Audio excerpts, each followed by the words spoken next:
What's up, everybody? Welcome to Unstructure. I'm H, this is E, and we have a very special episode today.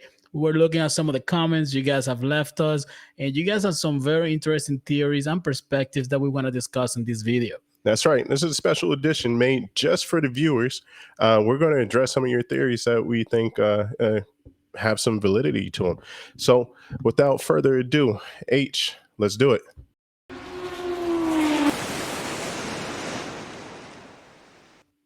All right, but before we get started, one thing we forgot to do. That's right. Gotta that have means that. the show's Can't forget that starting. one. I love that sound. All right. Not really. So E, where should we start today?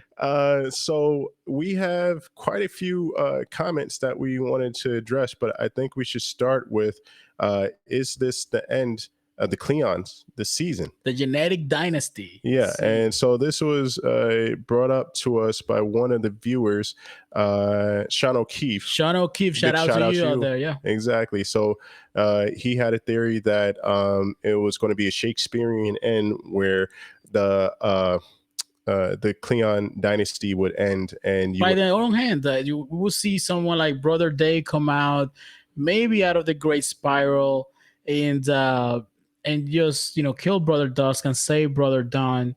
But now we know that Brother Day is probably going to become more ruthless, but there's still a chance that he could do that. And I have the same feelings as him. I think there might be something to that where we may start to see the crack in that Cleon genetic dynasty, where Brother Don may break away or escape or harm one of the other ones and go on his own, become his own man, become his own person. What do you think? I think they're still going to survive, to be honest with you. That's my feeling, is that somehow they are going to survive. Whether Dawn survives or not, who cares? They got a replacement. He's not that important, right? Dusk, he's going to die. Doesn't matter. Okay. But when Day, he is definitely going to survive. And we saw in the last episode, he was more ruthless. And I know that Sean had left this about a week ago, but it still has some possibilities that they might kill it off. Because if you look at the alternative, if the dynasty dies, then what you have is other factions that you have a power vacuum, basically. Other factions that will jostle for power, and that will create complete anarchy. And then you have like 10 seasons of, already written out for you. So it's possible. It's possible. It's certainly. I mean, if we look at the show through the whole thing, we see that the Cleons are very ruthless, and they're not. They could kill anybody. They would do anything. They're the same person in essence. Yeah. And we see that the Brother Day kind of had a bit of a change, but then we see in the last episode go back to the same kind of practice they always employ. Yeah. We see that Brother Dawn is like the most different one, being that he's also colorblind. But hey, who knows if the other Cleon emperors are also colorblind or have the same issues? They just hide and lie, and the clones, being who they are, they just act the same way and hide and lie the same way, and they're all colorblind. Who knows? And you know what? I couldn't find it, and I was looking for it. One of you all out there had mentioned that Demoiselle purposely made Dawn slightly different to change the dynasty, and I think that's 100% correct. I think that we'll see that probably in season 2.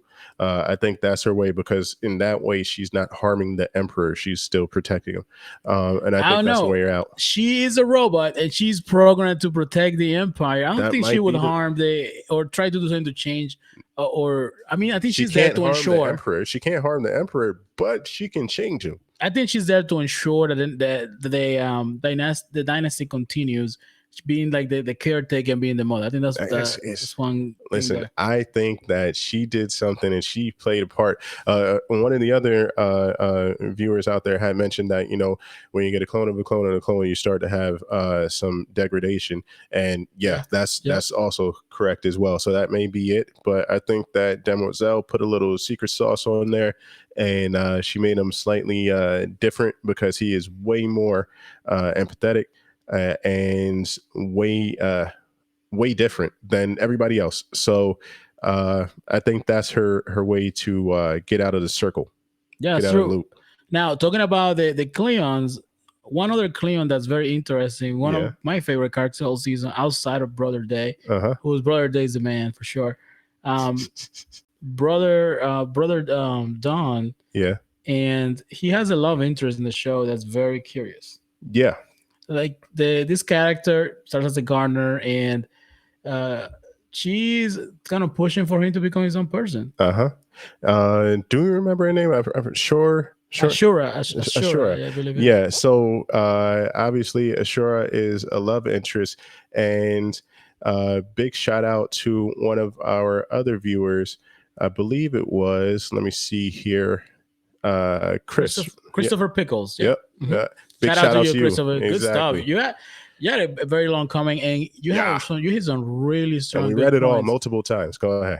You hit the nail on the head. That's for sure. Yeah, you had a few good points, and I think the one that stood out that nobody has said is that the gardener is a secret plant. No He could pun be intended, a but secret I'll take agent. it. Exactly. There you go. Yeah. Points. So she might be like you said, a secret agent that has a different agenda because she's trying to persuade the Dawn to do something different to get out of the empire, Let me so present to this to speak. you guys. I'm presenting this to you as well. Yeah. Could she be a secret agent from Brother Dust testing the young Brother Dawn? We know we have the Master of Shadows, and he has his people that are doing this kind of stuff. This could be a test that all the Cleons go through, like somewhat of a rite of passage. Could that be the case? Who knows? I don't know. What are your thoughts on that? And could he be doing this? Yes. Is it something that they've done before? I doubt it.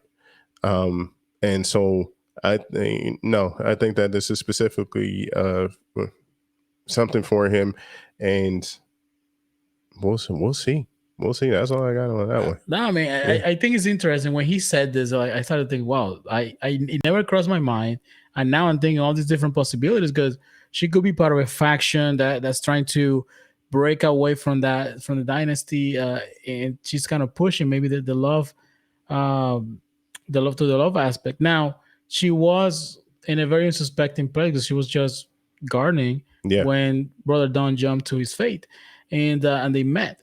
So that was it I mean, coincidence? Was it chance? Was it fate? if Is you it a look at plan? if you look at like all these new and old TV shows about undercover police and stuff. Not that I know anything about that, but they like put Now that you plants. said that, I'm thinking maybe he knows They stuff might about be listening, that. but they put people in the same groups and stuff like that, and they have multiple people, and in the hopes that one of them will build a connection, and whoever builds that connection is the one that they go with.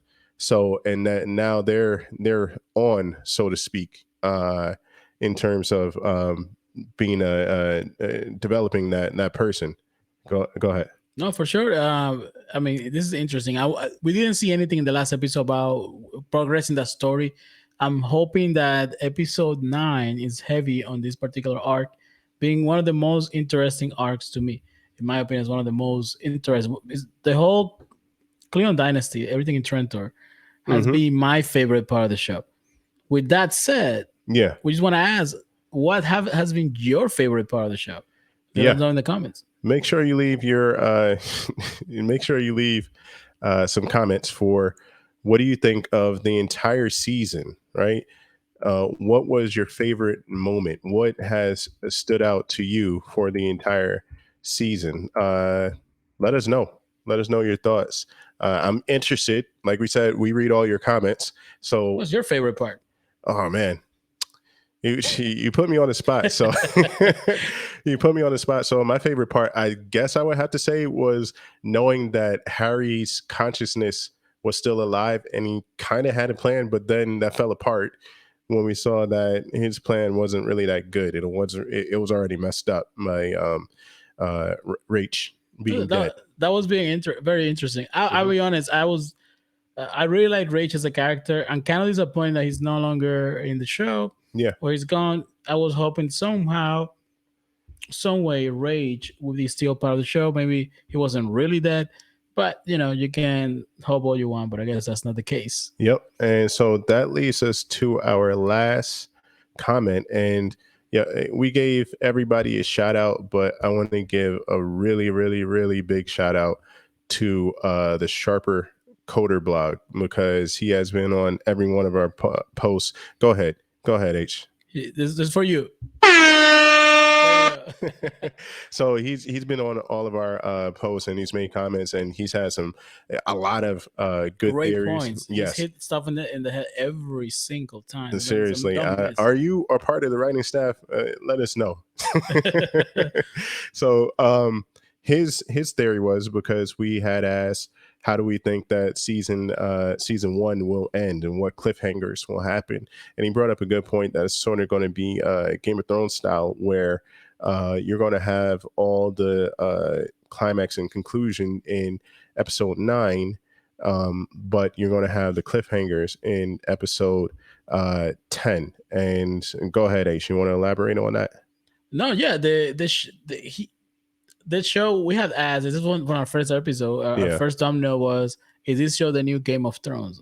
Because it could definitely, every network is looking for that marquee show that's gonna capture everybody's hearts and emotion, and the formula that Game of Thrones presented, leaving those big cliffhangers. Yeah, this show could definitely has the potential to do something like that with the Cleon Dynasty or some of the other story arcs they have for the season. Yeah, and so to go on, the Sharper Coder blog had mentioned that Hugo was still alive, and that was a few episodes ago. Yes, Hugo is still alive, as we all saw, and he said that he would go on to contact the Desmonds, which he did, and now what the Sharper Coder is predicting is that we're going to see the Desmonds force, which we already saw them at the Invictus. They're going to go to Terminus, and they're going to wage a battle in Terminus against the Anacreons. And also that Brother Dusk had sent a ship or whatever to Terminus, and he hadn't got any word back, which I brought that up, H. You did. Yeah, it's all good. But so there'll be another ship going over there, and all three of those factions will battle it out in episode 9, I believe, is the prediction. And I think you're right. He hasn't been wrong yet, so might as well. We're gonna agree with you because you've been right every single time. So listen, if he's not a part of the writing staff, you need to hire him. For sure. Yeah. So I definitely think that in episode 9, you're going to see a big battle. That only makes sense. The Desmonds were already in the galaxy or close to Terminus. So they're going to go to Terminus and get rid of the Anacreons. Will the Emperor's army come? I think it's about time, because you haven't heard anything from them in about three episodes, maybe 4 episodes. Yeah. So yeah, that clock has got to be ticking in Brother Dusk's head. And yeah, I mean, the show itself has progressed from being a slow starting show, introducing the characters and the conflicts little by little, and now it's shaped up to be pretty good. So you guys have all left some really great comments on really great theories, and we wanted to just talk about some of those, because we're like reading all these comments, are like, man, that's true, that just happened. We really appreciate you guys leaving the comments and educating us on some of this stuff, because bringing stuff that we didn't even think about. Yep, which is why, hey, we had so many comments and good theories that we thought that we bring this video just to you guys, specifically addressing some of the things that you had left in the comments. Since you took the time out for us, we'll take the time out for you. Now, let us know also. I'm gonna present this. Well, for we have like 2 more episodes left. The show's ending, which is sad. Yeah. Would you guys like to see us do a live stream of like maybe the overall opinions of the whole season, or if you guys want us to do something special for the season? And let us know in the comments. We'll be open to trying some new stuff out for sure. Yeah, a live show would be a lot of fun. You sounds like Very stressful. A live show sounds very stressful, but we'll do it. it'll be fun. Yeah. But this has been fun as well. Just talking about the theories that you guys have, especially. Hey, I'm throwing a little dig, especially compared to yesterday's episode. I know that they're building stuff and blah blah blah, but I was looking for a little bit more live action. But it's all good. I think that's coming in the 9th episode. So 9 and 10 is gonna be fire for sure. So yeah, other than that, remember to follow us on our social media. We have our Twitter, our Instagram. Like, subscribe. You stop by to watch these videos, just stay to the end. We really appreciate you. Give it a like, give it a subscribe, leave a comment. Let's have a conversation. Give us some ideas. If you guys have a show you want us to talk about, be happy to, go over those. absolutely. And until the next time, I'm E and this is H, and we We're are unstructured.